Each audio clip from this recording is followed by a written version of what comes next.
আজকে আমি special chicken কষা বানাবো। প্রথমে চিকেনটাকে ধুয়ে পরে তেল, হলুদ, নুন, লেবুর রস আর একটু শুকনো লঙ্কার গুঁড়ি দিয়ে মেখে রেখে দিয়েছি। আর একটুখানি ভাজা মশলা দিয়ে মাখলাম, ম্যারিনেট করে রেখে দিলাম।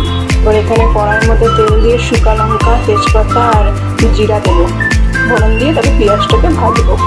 পেঁয়াজটাকে ভাজতে দিয়েছি, একটু লাল লাল করে ভাজা হয়ে যাবে, তবে একটু পেঁয়াজ উঠে নেবো, তবে ওর চিকেনটা দেবো।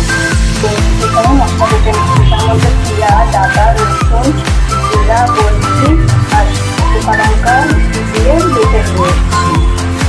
মশলার মধ্যে একটু গুঁড়ো মশলা নিয়ে নিচ্ছি, এটার মধ্যে ধনে গুঁড়ো, একটু জিরা গুঁড়ো, মানে ভাজা জিরা গুঁড়ো দিয়েছি, ধনে ভাজা দিয়েছি একটুখানি গুঁড়ো করে, নুন দিয়েছি, কাশ্মীরি লঙ্কা দিয়েছি, আর এটার মধ্যে দিয়েছি একটু মিক্স মশলা দিয়েছি, একটু চিকেন মশলা দিয়েছি।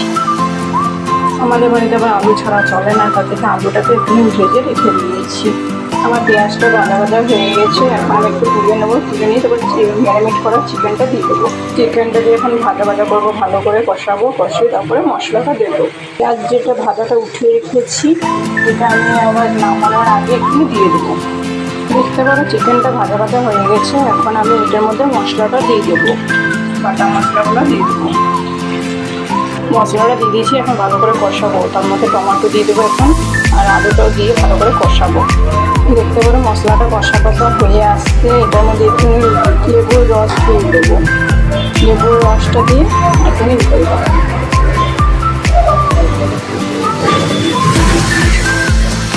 আমার কড়াই চিকেনটা কষা হয়ে গেছে, এখন একটুখানি গরম জল দিয়ে ভালো করে ফুটাবো, যতক্ষণ আলুটা সিদ্ধ হয়ে ততক্ষণ ফুটাবো। আমার স্পেশাল কড়াই চিকেন রেডি হয়ে গেল।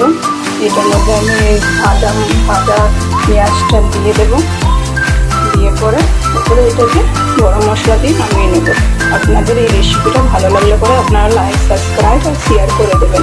ধন্যবাদ।